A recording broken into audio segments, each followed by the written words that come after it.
ಕಾರ್ತಿಕ್ ಗೌಡ ವಿರುದ್ಧ ಮೈತ್ರಿಯಾ ನೀಡಿದ್ದ ಅತ್ಯಾಚಾರ ಪ್ರಕರಣಕ್ಕೆ ಸಂಬಂಧಿಸಿದಂತೆ ಕೋರ್ಟ್ ಕಾರ್ತಿಕ್ ವಿರುದ್ಧ ಬಂಧನ ವಾರೆಂಟ್ ಅನ್ನು ಜಾರಿಗೊಳಿಸಿದೆ. ಪೊಲೀಸರು ವಿಚಾರಣೆಗೆ ಹಾಜರಾಗುವಂತೆ ನೋಟಿಸ್ ನೀಡಿದ್ರೂ ಕೂಡ ಹಾಜರಾಗದ ಹಿನ್ನೆಲೆಯಲ್ಲಿ ವಾರೆಂಟ್ ಜಾರಿಗೊಳಿಸುವಂತೆ ಆರ್ಟಿ ನಗರ ಪೊಲೀಸರು ನ್ಯಾಯಾಲಯಕ್ಕೆ ಮನವಿ ಸಲ್ಲಿಸಿದರು. ಈ ಹಿನ್ನೆಲೆಯಲ್ಲಿ ನ್ಯಾಯಾಲಯ ಕಾರ್ತಿಕ್ ವಿರುದ್ಧ ಬಂಧನ ವಾರೆಂಟ್ ಜಾರಿ ಮಾಡಿದೆ.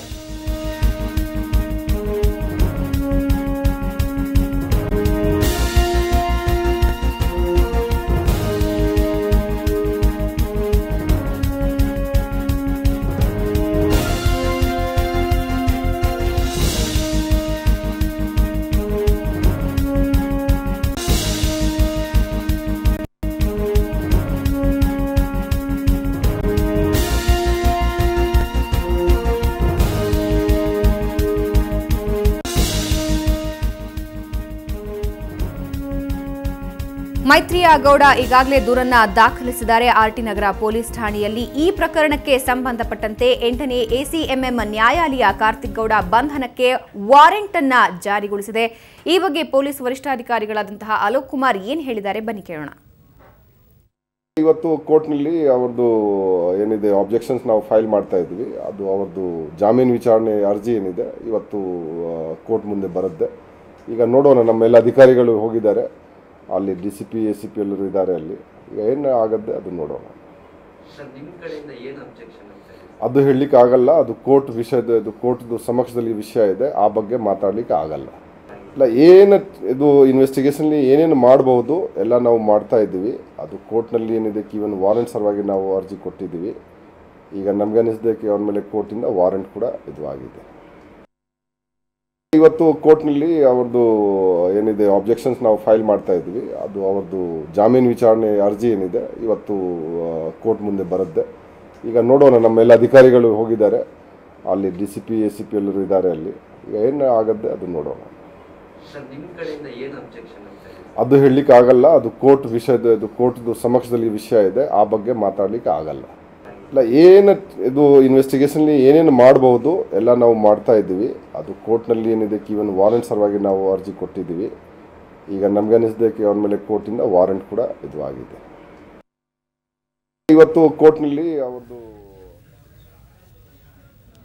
ಈ ಬಗ್ಗೆ ಇನ್ನಷ್ಟು ಮಾಹಿತಿ ಪಡೆಯೋಣ ನಮ್ಮ ಪ್ರತಿನಿಧಿ ಶಶಿಶೇಖರ್ ಅವರಿಂದ. ಶಶಿ, ಕಾರ್ತಿಕ್ ಗೌಡ ವಿರುದ್ಧ ಬಂಧನ ವಾರೆಂಟ್ ಜಾರಿಯಾಗಿದೆ, ಏನೆಲ್ಲ ಬೆಳವಣಿಗೆ ಆಗಿದೆ ಈ ಪ್ರಕರಣಕ್ಕೆ ಸಂಬಂಧಪಟ್ಟಂತೆ? ಭಾವನಾ, ಕಾರ್ತಿಕ್ ವಿರುದ್ಧ ಮೈತ್ರಿಯಾ ದೂರು ನೀಡಿ ಇವತ್ತಿಗೆ 8 ದಿನಗಳಾಗ್ತಾ ಇದೆ.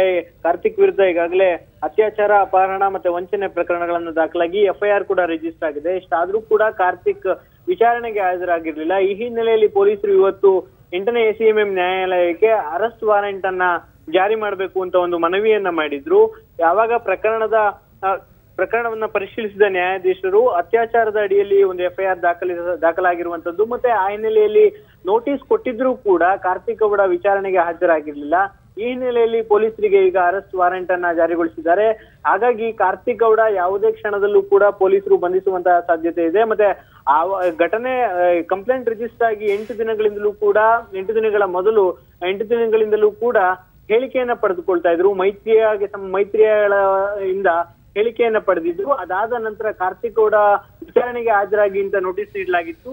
ಇಷ್ಟಾದ್ರೂ ಕೂಡ ಕಾರ್ತಿಕ್ ಗೌಡ ವಿಚಾರಣೆಗೆ ಬಂದಿರಲಿಲ್ಲ.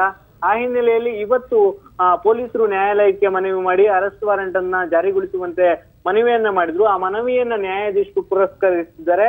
8ನೇ ಎಸಿಎಂಎಂ ನ್ಯಾಯಾಲಯ ಈಗಾಗಲೇ ಕಾರ್ತಿಕ್ ಗೌಡನನ್ನ ಬಂಧಿಸುವಂತೆ ಒಂದು ವಾರೆಂಟ್ ಅನ್ನ ಜಾರಿಗೊಳಿಸಲಾಗಿದೆ. ಈಗಾಗಲೇ ಎಲ್ಲ ಠಾಣೆಗಳಿಗೂ ಕೂಡ ಕಾರ್ತಿಕ್ ಗೌಡ ಫೋಟೋವನ್ನ ಕಳಿಸಿಕೊಟ್ಟು ವಾರೆಂಟ್ ಅನ್ನ ಜಾರಿಗೊಳಿಸುವಂತಹ ಕೆಲಸವನ್ನ ಪೊಲೀಸರು ಮಾಡ್ತಾ ಇದ್ದಾರೆ. ಹಾಗಾಗಿ ಯಾವುದೇ ಕ್ಷಣದಲ್ಲೂ ಕೇಂದ್ರ ಸಚಿವ ಸದಾನಂದ ಗೌಡ ಅವರ ಪುತ್ರ ಕಾರ್ತಿಕ್ ಗೌಡ ಅರೆಸ್ಟ್ ಆಗುವಂತಹ ಸಾಧ್ಯತೆಗಳು ಕೂಡ ಇದೆ.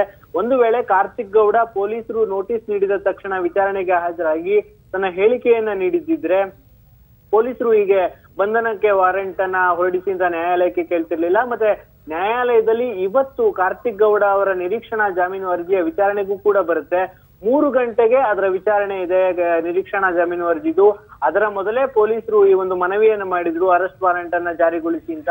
ಆ ಹಿನ್ನೆಲೆಯಲ್ಲಿ ಅರೆಸ್ಟ್ ವಾರೆಂಟ್ ಅನ್ನ ಜಾರಿಗೊಳಿಸಲಾಗಿದೆ. ಮತ್ತೆ 3 ಗಂಟೆಗೆ ಎಸಿಎಂಎಂ ಕೋರ್ಟ್ ನಲ್ಲಿ ಒಂದು ಸಿಟಿ ಸಿವಿಲ್ ಕೋರ್ಟ್ ನಲ್ಲಿ ಕಾರ್ತಿಕ್ ಗೌಡ ಸಲ್ಲಿಸಿರುವಂತಹ ನಿರೀಕ್ಷಣಾ ಅರ್ಜಿ ಜಾಮೀನು ವಿಚಾರಣೆಗೆ ಬರುತ್ತೆ. ಒಂದು ವೇಳೆ 3 ಗಂಟೆಗೆ ವಿಚಾರಣೆಗೆ ಬರುವಂತಹ ಅರ್ಜಿಯನ್ನ ನ್ಯಾಯಾಧೀಶರು ತಿರಸ್ಕಾರ ಮಾಡಿದ್ರೆ ಯಾವುದೇ ಕ್ಷಣದಲ್ಲೂ ಕೂಡ ಕಾರ್ತಿಕ್ ಗೌಡರನ್ನ ಬಂಧಿಸುವಂತಹ ಸಾಧ್ಯತೆಗಳು ಇದೆ ಭಾವನಾ. ಓಕೆ, ಧನ್ಯವಾದ.